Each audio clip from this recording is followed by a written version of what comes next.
Ka-Express, muling umuugong ang pangalan ni Kai Sotto matapos maglabas ng matinding pahayag ang sports columnist at podcaster na si Homer Sison.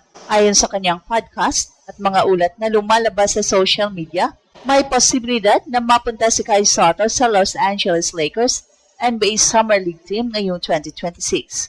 Gayunpaman, mahalagang linawin na hanggang sa oras na ito, wala pang official na announcement mula sa Lakers o NBA Summer League organizers na nagpapatunay sa roster spot ni Kai.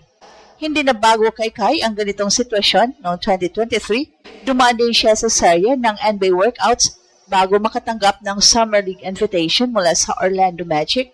Mismong si Homer Sison noon ang unang nagulat na makakasama si Kai sa Orlando Summer League roster bago ito tuluyang nakumpirma. At ang mas nakakaintriga ngayon ay ang timing.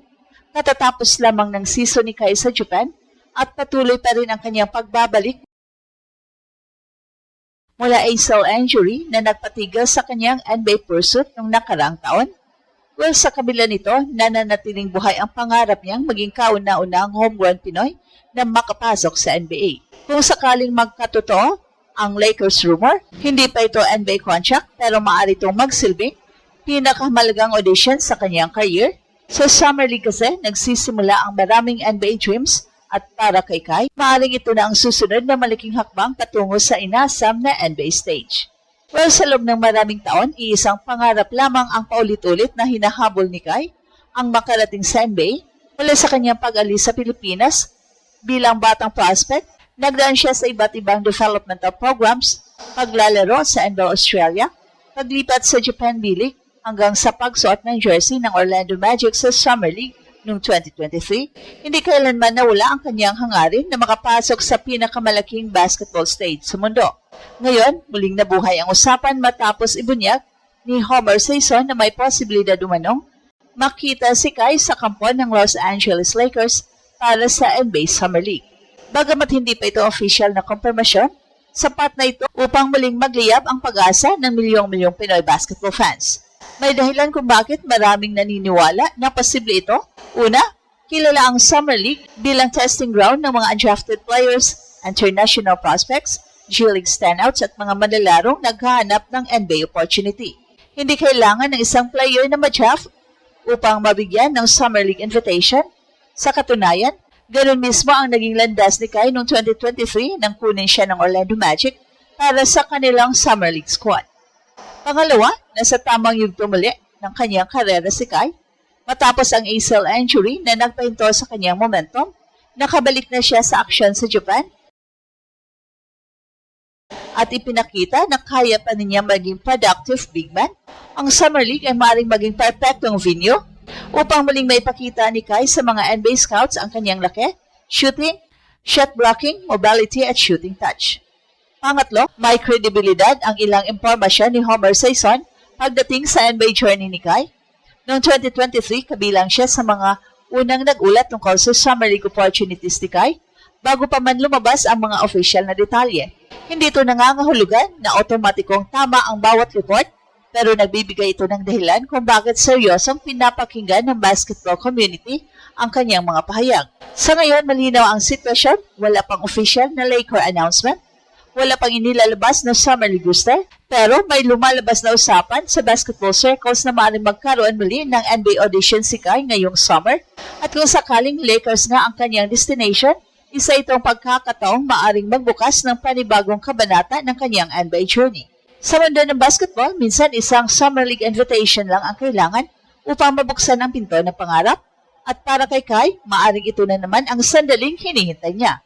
Ngayon pa lang, muling umiikot ang buong basketball world sa pangalan ni Kai. Sa isang bagong episode ng podcast ni Homer Sison, lumabas ang impormasyong maaaring makasama si Kai sa Los Angeles Lakers NBA Summer League team ngayong 2026. Hindi pa ito official na kinumpirma mula sa Lakers, pero ayon sa mga ulat na nagmumula sa basketball circles at mga source na binanggit ni Homer, may seryosong posibilidad na magkaroon muli ng NBA audition ang higanteng Pinoy.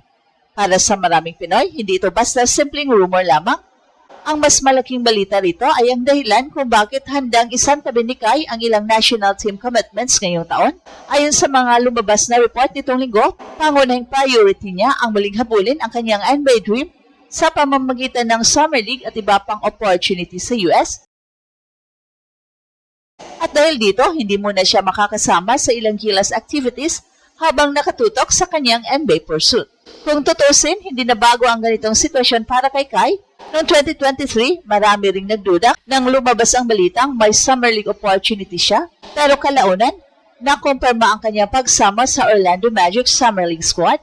Sa katunayan, isa rin si Homer Sison sa mga unang nag-ulat tungkol doon bago tuluyang naging official ang lahat. Kaya ngayon, wala pang inilabas na official na roster ang Lakers. Marami ang naniniwalang may basehan ang bagong usap-usapan. Ang timing ay pabor din kay Kai. Matapos ang mahaba at mahirap na pagbabalik mula sa kanyang ACL injury, nakapaglaro siyang muli sa Japan B-League at unti-unting naibalik niya ang kanyang laro. Nagpakita siya ng magandang rebounding, rim protection at mobility, mga aspetong mahalaga para sa mga NBA scouts na naghahanap ng developmental big men. Pero narito ang pinakamahalagang punto, hindi NBA contract ang pinag-usapan, hindi rin garantisadong roster spot sa regular season, Summer League pa lamang ito.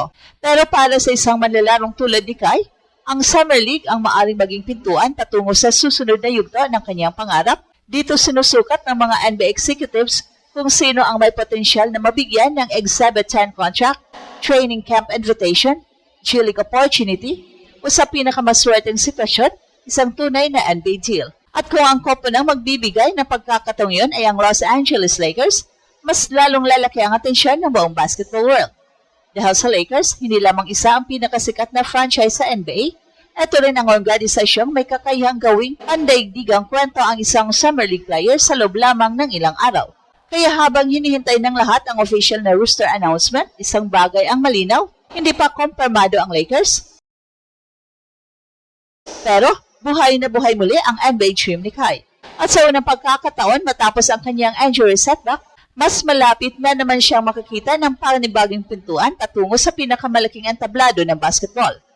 Sa puntong ito, wala pa ring official na confirmation mula sa Los Angeles Lakers o sa NBA Summer League organizers, pero isang bagay ang hindi may kakaila, muling nabuhay ang pag-asa ng milyong-milyong Pinoy na makita si Kai na mas mapalapit sa NBA kaysa dati. Matagal nang sinusubok ang determinasyon ni Kai. Dumaan siya sa mga pagkabigo sa NBA draft, sa matinding kritisismo, sa limitadong pagkakataon sa Summer League, at maging ang matinding ACL injury na pansamantalang nagpahinto sa kanyang pag-akyat. Pero sa bawat pagkakataong nagsasara ang isang pinto, patuloy siyang naghahanap ng panibagong daan pabalik sa kanyang pangarap. At ito ang Express Info kung saan bawat kwento ginulat ang mundo. Don't forget to like and subscribe.